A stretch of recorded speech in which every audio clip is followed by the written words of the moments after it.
Welcome back to the channel, my exquisitely artistic Blood Angels fans, and as well as ball gag enjoyers.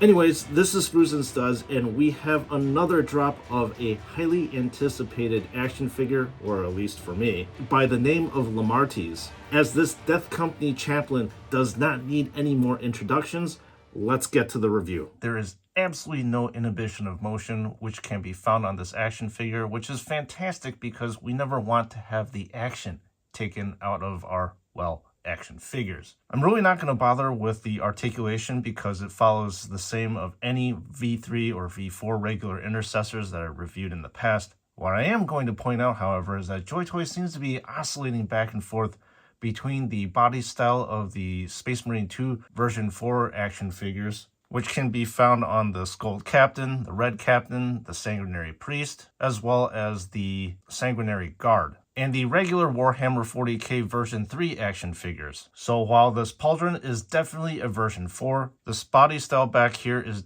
a version 3. And what I mean by that is the chest and the legs don't have the hollow feel that the Space Marine 2 figures have. Does this matter in the end? No, because the functionality of the figures are the same, and it's just something I wanted to point out. Now, this is a truly amazing looking custom helmet. I love how the angle of the skull brow make it seem like Lemartes is teetering on a rage-fueled bender. I do appreciate the shading that was applied around the metal halo as it gives the skull a lot more flavor. There also seems to be a sheen that was given to the metallic green eyes that make this Anger Chaplain a lot more lifelike. Finally, I think that this ball gag that Lemartes possesses is a unique design cue that GW gave this character. While I am not 100% a fan of this design, I suppose that you can equate it to an angry man chomping on a bit to quell the fury. So this left pauldron bears your standard Blood Angel symbol. The feathers have decent shading for modern JoyToy standards, but could use a little bit more oomph. While I like these gunmetal rivets, I feel like the outline of the pauldron could have been a gunmetal color to maybe contrast the action figure a little bit better. However, I do like how the forearms use this dark gunmetal binding or brace to give it some depth of flavor. The right pauldron, on the other hand, is something unique to behold. If you don't know, Blood Angels are exquisite blood vampires, and this is again affirmed by these rather toothy fangs on this fantastic skull pauldron. I also love how the skull is incorporated into the plastic itself, and the parts that protrude out are further accented by this shading here. The chest is dominated by this massive gunmetal ribcage, which I absolutely love because it mimics the skeletal look that GW was going for in this figure. I'm not 100% sure on the colors of the ribs because they're so dark that it kind of blended the armor too much. I would much rather have these ribs to be on the lighter side because it would have contrasted against the black of the armor a lot more. Speaking of contrast, this gold necklace is perfect against the dark void of the armor and really jumps out. And finally, there is not much to say about the torso area, except that there is some nice soft armor accents that JoyToy or GW has given this area. For a special character, I think Lemartes has a fairly sparse decorated waist. The front only sports a poignant buckle with a skull on it, which obviously is appropriate for this character. He also sports two tassets that have some nice white highlights that have been given to the outer edge of the armor,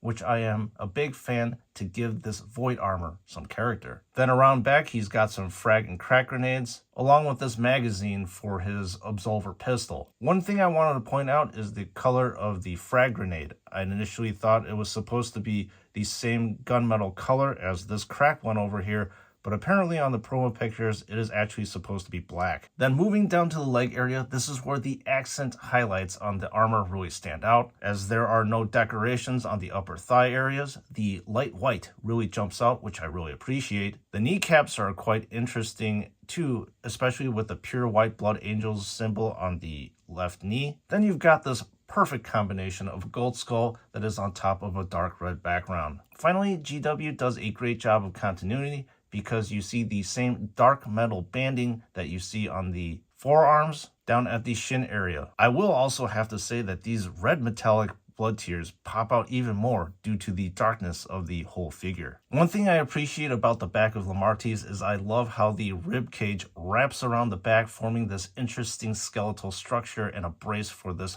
Black Rage fueled Chaplain. Now, speaking of back, how could we not talk about the jump pack that comes supplied with Lemartes? Obviously, this backpack is based off of the Assault Marines backpack, but you can tell that some custom modifications have been made to fit the aesthetic of Lemartes. The biggest difference is the addition of the gunmetal banding on the back of the grav chutes and the spiked banding that runs across the top, as well as the thrusters of the jump pack. Finally, this iron halo further adds to the gunmetal spice of this action figure. I will also let you know that these spikes are pretty damn sharp. I think there was a point in time JoyToy used a softer plastic for these areas, but it is definitely not the case for these things. Finally, you can see that the engines are glowing blue, but I think that red might have been better suited for this area.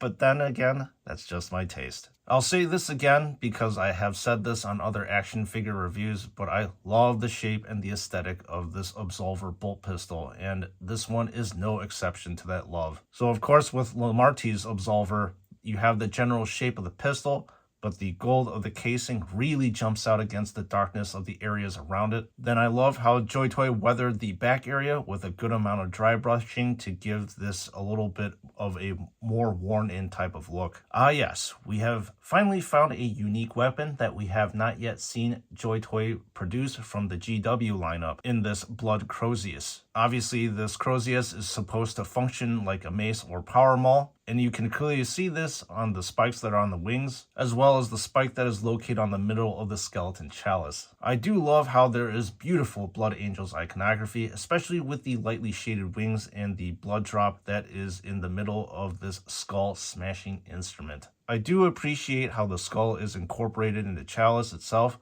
and how it seemingly wants to emerge itself from the golden surroundings. I know that this makes absolutely no sense, but it would have been really metal and Blood Angels-esque if the Blood Crozius was actually filled with some blood. Then on the right hand side we have Titus, which represents a version 4 action figure. And you can see that he's quite tall compared to Lemartes. And then you have a version 3 intercessor over here that is just slightly shorter than Lemartes. So here we have the Gold Blood Angels captain, and you can see that he is the exact same height as Lemartes. And finally we have a version 1 Blood Angels Death Company figure that Lemartes will be leading in the battle, and there is a rather huge size difference. Now the size difference over here I have absolutely no issues with, just because I think that special characters deserve to be taller than your regular grunt action figures. Well, Blood Angels action figure enjoyers, I do not think we're going to be getting such a highly stylized, very metal feeling action figure for a very long time. This figure possesses a certain sort of aesthetic that no other Blood Angel nor any other figure has either. I love the skull helmet, the metallic ribcage, and the one-of-a-kind skull pauldron. Despite the weird choice of the ball gag that GW decided to give this action figure, I think that this is a fantastic figure to lead the Death Company into glorious death and battle. In fact, Lemartes is so different that other action figure collectors that like to collect other chapters should probably look into this action figure. And where should you look into buying this action figure? There is only one place to do it at. If you just click on the link in the description below, you will be brought to David Toys. One of the biggest reasons why I use David Toys is their stellar customer service. In fact, recently I bought an action figure that was missing a piece from a backpack. Then I reached out to the fantastic customer service department at David Toys, and they offered to replace it, which is absolutely fantastic.